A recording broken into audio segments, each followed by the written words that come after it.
Moi, je me souviens du premier jour, quand je suis arrivée là à Cachan. On sait depuis longtemps que le climat change, depuis plusieurs décennies. Et la session 1, électrochoc. Nous vivons maintenant avec des changements climatiques qui sont généralisés, c'est-à-dire qui affectent toutes les régions, depuis le haut des montagnes jusqu'au fond de l'océan. Jusqu'à présent, on nous parlait de réchauffement climatique, de 1 degré, 1,5, 2 degrés, mais on ne sait pas ce que ça veut dire. Je repars bouleversé de cette première session de la CEC. Dans vos yeux, il y avait des larmes, il y avait des doutes, il y avait des remises en question. Les liens, on les crée quand on fait tomber l'armure, et pour le coup, cette session 1 nous a fait tomber notre armure à chacun de nous. Seul, on n'arrive à rien.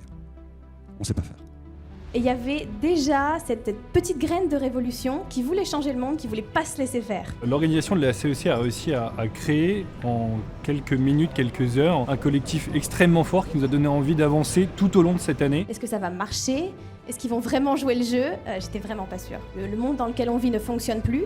Vous avez décidé de le combattre et ça me rassure.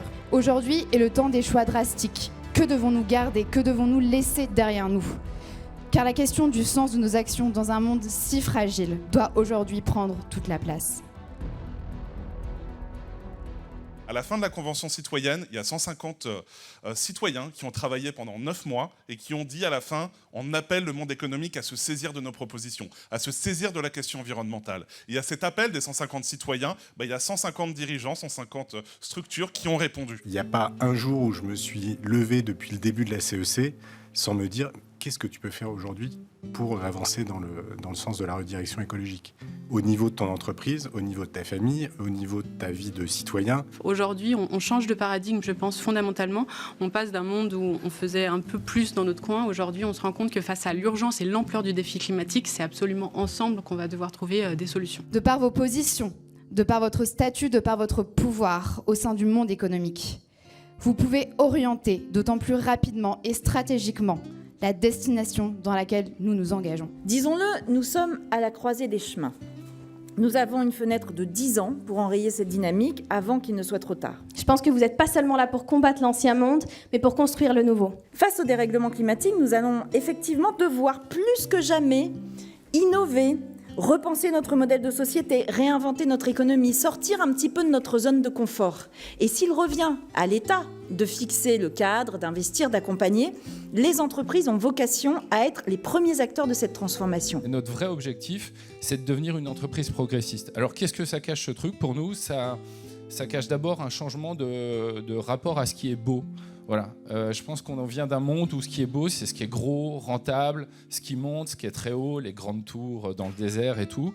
Et nous, on pense que, l'histoire qu'on a envie de raconter à nos collaborateurs et à nos clients, c'est qu'il faut changer le rapport au beau. Ce qui est beau, c'est peut-être ce qui va être plus large, plus écosystémique, plus couvrant, plus abritant, si on reconnecte le cerveau à le cœur. Et donc, on a envie d'être cette entreprise rapidement, le plus rapidement possible. On a besoin absolument de réfléchir à autre chose que la pure financiarisation des entreprises, prendre de nouvelles lunettes. C'est ça la nouvelle boussole. Ouais. C'est réfléchir à des nouvelles normes comptables qui nous permettent de comptabiliser ce qui compte aujourd'hui, c'est-à-dire les matières premières, notre impact négatif ou positif sur l'environnement, sur la société.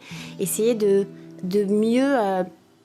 pour aider notre entreprise à pivoter, à changer de modèle économique, d'utiliser les bons outils. Si on réussit à créer ce nouveau standard au niveau français, y compris les grands groupes, et au niveau international, donc pour l'instant on est dans cette vision européenne, en fait je crois que ça peut débloquer tout ce qu'on appelle le triangle de l'inaction entre les citoyens, les entreprises et le monde politique, qui tous les trois se regardent en disant qui va bouger le premier, vraiment, pour de vrai, pour réussir cette transformation. Faire un enfant aujourd'hui, c'est quand même un acte d'espoir, si ce n'est de foi.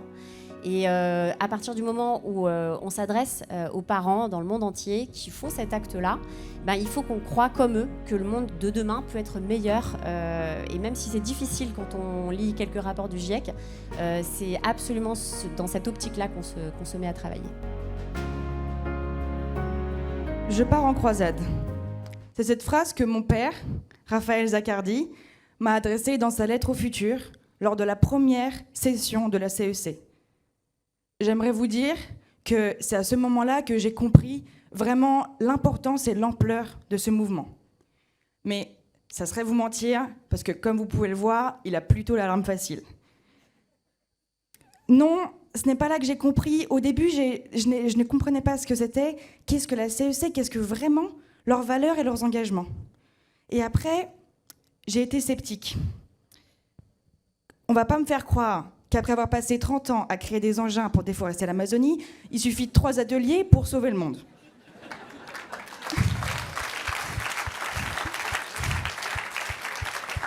En fait, j'avais tort. J'ai pu vraiment observer sa transformation radicale et sa motivation sincère. Et aussi ses nouvelles craintes. C'est un double challenge pour les leaders de ces entreprises. C'est eux-mêmes se mettre en mouvement, imaginer la nouvelle trajectoire, le nouveau cap de leur entreprise, et ensuite embarquer leurs équipes. Je pense que je suis passée d'une directrice générale concernée par l'environnement à une directrice générale engagée. La CEC engage aussi, donc Convention des entreprises pour le climat, c'est aussi de nous engager vers des ruptures, parce que tout seul, c'est plus difficile les ruptures. En tant que chef d'entreprise, il y a eu aussi une partie où j'ai voulu embarquer les équipes face à cette urgence, les sensibiliser, les faire comprendre que c'était l'urgence de l'entreprise, mais leur urgence à eux, pour déjà leur vie privée, leur vie quotidienne et autres. Et également pour leur emploi, il fallait intégrer ce changement climatique dans nos activités au quotidien. C'est ce qu'il y a de plus difficile parce qu'on est toujours sur le problème fin du monde versus fin de mois, quoi. C'est sûr que si ça reste très pyramidal, très descendant, ça ne va pas marcher. Donc il y a toute une réflexion justement sur quel type de leadership est adapté à la transformation fondamentale, profonde des entreprises. Moi, je crois qu'on est vraiment sur un saut quantique, une transformation de logiciel de leadership, parce que l'entreprise qui va réussir demain, qui va réussir à être résiliente et à gagner demain, c'est une entreprise qui sera beaucoup moins pyramidale, où les équipes vont s'auto-motiver et se prendre en main.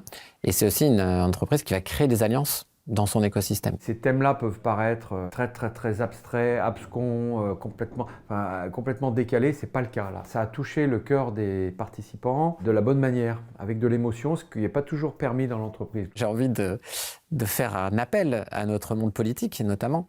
Moi, j'attends de nos leaders qu'ils soient prêts à dire « j'ai fait une erreur » ou « je ne sais pas » ou « je me suis trompé » ou « on va faire différemment la prochaine fois ». Et d'entendre ces voix au lieu d'essayer de persuader, de démontrer qu'ils avaient raison, ils ont toujours eu raison. On sait que c'est impossible, on sait que collectivement, c'est beaucoup plus puissant de créer un scénario ensemble, et il n'y a pas un leader qui a toutes les réponses.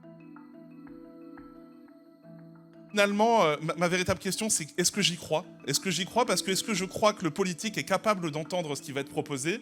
Moi, j'ai l'audace de penser que oui. Et là, d'avoir des dirigeants qui, eux, vont d'abord s'appliquer des choses à travers des feuilles de route, et vous allez en avoir quelques-unes qui viendront illustrer ce qui est possible et ce qui est fait, et ben, ça vient donner espoir. Ça vient donner espoir, et peut-être ça viendra donner de la force au discours environnemental, et ça donnera de la force notamment à travers des propositions systémiques. Comment nous déplacer plus librement tout en réduisant les impacts négatifs de la voiture ? Participer à rendre la gastronomie plus durable. Comment accélérer le développement de marchés bas carbone dans les domaines de la mobilité, de l'agriculture, de l'énergie et de la santé. Pour accélérer un magnifique projet de développement d'un outil de tri, de broyage et un ski pour passer de 6% de niveau de recyclabilité à 77%. On va créer des jardins urbains ou s'accoler à des jardins urbains déjà existants. On a réalisé que ce qu'on devait faire, c'était co-construire avec nos partenaires la mobilité de demain. Les enjeux sont énormes,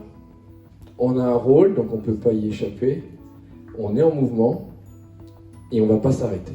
L'importance du collectif, comment le collectif transforme une expérience simple en expérience extraordinaire. On est dans un monde contraint, et quand on travaille ensemble, quand on est dans le collectif, eh bien, on trouve des solutions qu'on ne pensait pas possibles il y a encore quelques semaines.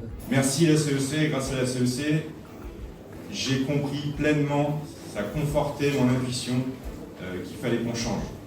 Il fallait qu'on change de business model. La désirabilité, c'est notre boulot à nous communicants. Ouais. C'est-à-dire réussir à rendre désirable ce monde d'après, ce monde différent, ce monde de sobriété. Alors très paradoxalement, c'est notre responsabilité fondamentale. C'est-à-dire que notre responsabilité est énorme dans la création on va dire, du modèle social ou du modèle culturel d'hyperconsommation dans lequel on est. Et la communication aura vraiment réussi à faire sa transformation le jour où elle aura réussi à accompagner la plupart de ses grands clients dans des modèles beaucoup plus sobres et dans la promotion de ces modèles beaucoup plus sobres. Bienvenue à la fin de la fin du début. Et Johanna, je sais que tu m'as dit non, c'est la fin, il faut bien que ça se finisse. Ah, non. Ce qu'on a envie de vous dire, c'est allez-y, allez carrément changer les règles du jeu. Interrogez-vous sur le sens de vos actions, sur ce qui mérite d'être valorisé, sur ce qui ne le mérite pas. Faites des tests, prenez des risques, échouez, réessayez, encore et encore s'il le faut, mais allez-y. Il y en avait qui demandaient à leurs étudiants, à leurs confrères étudiants, de déserter. Et peut-être que certains dans la salle ont été tentés, ou le sont aujourd'hui aussi, par cette idée de déserter, parce que vous avez énormément évolué en moins d'1 an, parce que peut-être que vous avez une forme de dissonance cognitive par rapport à vos entreprises maintenant, que vous trouvez qu'elles vont pas assez vite, que vous trouvez qu'elles vont pas assez loin. Mais nous, on vous demande aussi de rester, parce qu'on a besoin de gens qui restent, y compris quand c'est dur, et surtout quand c'est dur. On ne gagne pas une telle bataille de tranchées autrement qu'ensemble. Vous savez mieux que personne, je pense, que l'économie, ça fonctionne en écosystème. Que vous, à l'intérieur de vos entreprises, vous pouvez rien vraiment faire sans vos parties prenantes, sans vos partenaires, sans tous les gens qui travaillent avec vous. On ne peut pas changer l'économie ou le monde seul. Et c'est justement pour ça qu'on a besoin de vous. Vous allez être nos exemples. L'économie et les règles aujourd'hui, commerciales, financières, internationales, c'est pas des choses immuables, gravées dans la pierre à partir d'une quelconque mathématique qu'on aurait décidé irréversible. C'est des choix politiques qui sont basés sur des rapports de force, sur des constats scientifiques et qui sont évolutifs. Et aujourd'hui, grâce à ce que vous avez fait, grâce à ce que vous allez continuer à faire, on a un exemple de plus qui nous montre que les règles avec lesquelles on fonctionne aujourd'hui sont des règles du XXe siècle, qui ne sont pas adaptées aux enjeux auxquels on fait face. Et grâce à vous, on va pouvoir le montrer. Vous avez créé un imaginaire entier dans lequel les entreprises elles-mêmes veulent s'insérer dans un monde soutenable. À ceux qui disent que c'est pas possible, on montrera vos réussites. À ceux qui disent qu'il suffit d'une volonté individuelle, on montrera aussi vos échecs et vos difficultés. Et à ceux qui sont à bout, qui disent que ça ne sert plus à rien, on communiquera votre force. Parce qu'on veut vous remercier ce soir de ce que vous avez fait. Mais aussi vous dire que la route va encore être longue. Et qu'on a besoin de vous pour que vos entreprises, ce soit plus seulement des exemples, ce soit la norme. On vous souhaite de très belles transformations. On vous souhaite beaucoup d'ambition, de courage, de ténacité, ça vous en aurait besoin. On vous souhaite de vous éclater à changer le monde dans les années qui arrivent et de commencer aujourd'hui. Merci.